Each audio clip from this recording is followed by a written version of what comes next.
On Beyond the Gates, Anita gathered Laura, Dani, and Nicole to organize the Dupree Foundation's annual Winterfest event. Everyone approved when Anita wanted to acknowledge Barbara struggles with mental health by directing the proceeds to benefit those in the music industry. But Laura suddenly realized that Leslie might want to be involved, since she was Barbara's daughter. Laura wondered if the function would be better off without Barbara's name attached to it, but Anita didn't want to let whatever Leslie might do take anything away from Barbara's memory. Dani brainstormed that one of the auction items could be a private lunch with the Articulates. Anita loved the idea, but wanted to make sure Tracy and Sharon had time on their calendars for it, since they were still on tour. Nicole suggested that Anita get her Las Vegas impersonator, Jackie Tyree, to MC the event, but Anita wanted Dani in that role. Dani was thrilled.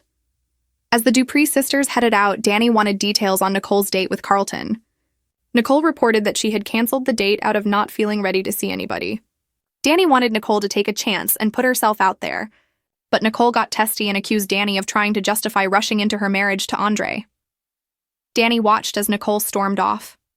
At Orphe Jean's, Leslie told Jan how she had trick-or-treated behind the gates and seen Ted. Jan felt it did Leslie's self-esteem no good to keep throwing herself at a man who wasn't interested. But Leslie described how she had kept things to a light flirtation and worked to talk to Ted about things they had in common. Ms. Thomas had been surprised that Ted had waxed sentimental about their early days, since that was a time he usually wanted to ignore. Jan felt that maybe Eva had worn Ted down a bit, but wasn't so sure that a friendship between Leslie and Ted was a good idea. Leslie pondered that maybe friendship was the route to take. She and Ted had started out that way the first time, which Jan was stunned to hear. After Leslie continued that Ted had begun to look forward to seeing her, yet had ended up hurting her, Jan was amazed that Leslie had been able to forgive him. Jan listened as Leslie relayed how she had moved back to D.C. for Eva, and that she'd thought she'd have to force Ted to accept his daughter. Yet Ted had come to care for Eva on his own with no coercion. Ted met Eva for breakfast at the country club, told his daughter assistant that he had spent too much time focusing on trying to win Nicole back. Now he needed to pay attention to other things, like Eva. The plastic surgeon said he had dropped the ball in making it possible for Eva to know the rest of the Richardsons, including Martin and Smitty. Eva didn't feel neglected, but Ted wanted to be sure that Eva was included in the family's holiday activities. Moreover, he told Eva that it was time she started calling him Dad. Eva didn't know what to say, having not expected such a development. After taking a few moments to process, she answered Ted's offer with an "Okay, Dad."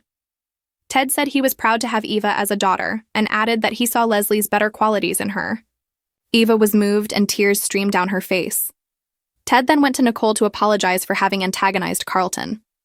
When he acknowledged that he had no right telling Nicole who she could spend time with, Nicole thanked Ted for his nod to reality.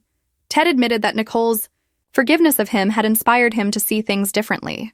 He was glad she seemed at peace and was now taking steps to fully own his part in the dissolution of his marriage, which he hadn't really done before. Ted left after letting Nicole know that he wouldn't cause a scene should Nicole want to be seen with Carlton during the holidays. Leslie found Ted at the hospital and thanked him for taking Eva to breakfast. Ted reported that he had taken Leslie's advice about communicating to Eva how much he appreciated her. Leslie was humbled when Ted went on to say that he had allowed Eva to start calling him Dad. He accepted Leslie's genuine hug, not knowing that Nicole had entered the nurse's station and witnessed the exchange. Kat offered Tomas a concoction of vitamins to help circulate blood down there, but Tomas became annoyed that all Kat ever seemed to talk about was his injury. He reported that he was recovering well. He also sympathized with Kat feeling bad about causing the contusion. He just needed Kat to let it go since the condition was temporary. Kat agreed. Chelsea and Madison came upon the couple, with Chelsea asking Tomas, "How's it hanging?" Tomas wasn't thrilled that Kat's cousin knew about the state of his genitals. After he left, Madison took Chelsea to task for not respecting Tomas's privacy. Chelsea told the confused Kat that Madison was upset with her for interfering between her and her mother, and Madison explained the problem that her spiritualist mom, Willow, was throwing crackpot cures at her and implying Madison's medical approval online. Kat rolled her eyes to hear that Chelsea had called Willow and introduced herself. Chelsea said Willow had seemed nice and had even offered to do up a birth chart for her. Madison labeled Willow's friendliness as a recruitment tactic, so she'd have someone to help wear Madison down. The neurologist accused Chelsea of wanting to be the one to save the day and bemoaned that Chelsea just didn't get it, after which she departed. "Girl, you're bombing worse than I did with Tomas," Kat tisked. Nicole saw Madison at her office door, asking if it was too early to yell at Chelsea. Madison was trying to be respectful of Chelsea's kidnapping ordeal and its resultant PTSD, but at the same time, she was finding her partner exasperating.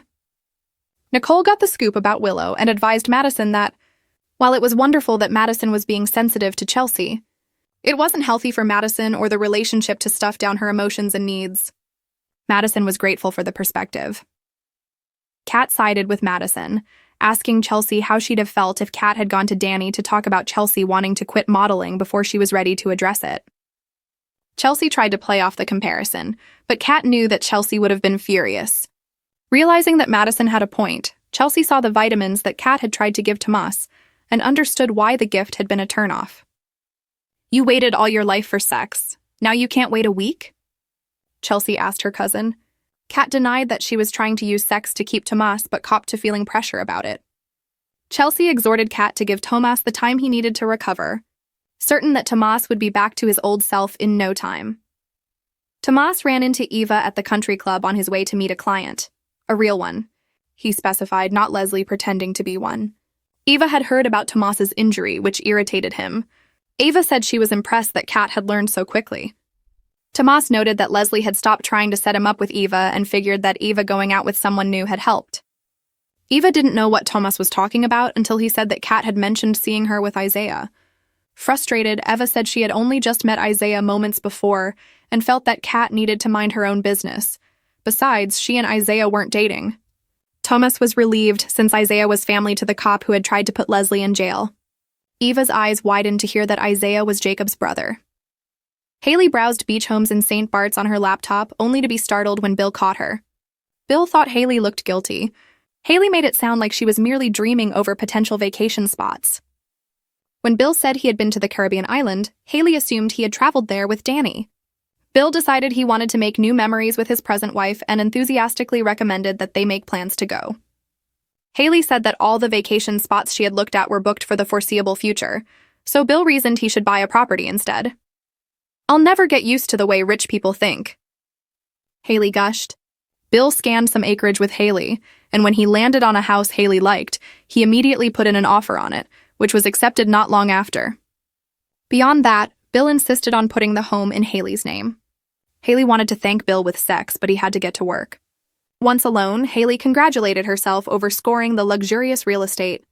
Hayley made a trip to Orphe Jeans, where she ran into Joey. She recognized him as the man who had helped to find Chelsea when she'd gone missing and thanked him, but Joey said they had one more person in common, Randy. Hayley balked, even though Joey recounted how Hayley had been seen on security footage going into the casino when Randy was the only one there. As Hayley got angry, threatening to sue Joey and Randy, which Hayley claimed wasn't the name the man had given her, for spreading sick rumors, Joey knowingly revealed that he was aware Hayley was cheating on Bill with Randy. Bursting into laughter, Hayley asked, "Have you seen my husband?" The only man she knew at the casino was a fellow named Sammy, and she had gone there to thank him for aiding her when she'd suffered her miscarriage. Hayley scolded Joey that he should be ashamed of himself for believing Sammy's stories, but Joey didn't look convinced. Beyond the Gates airs weekdays on CBS and streams on Paramount+.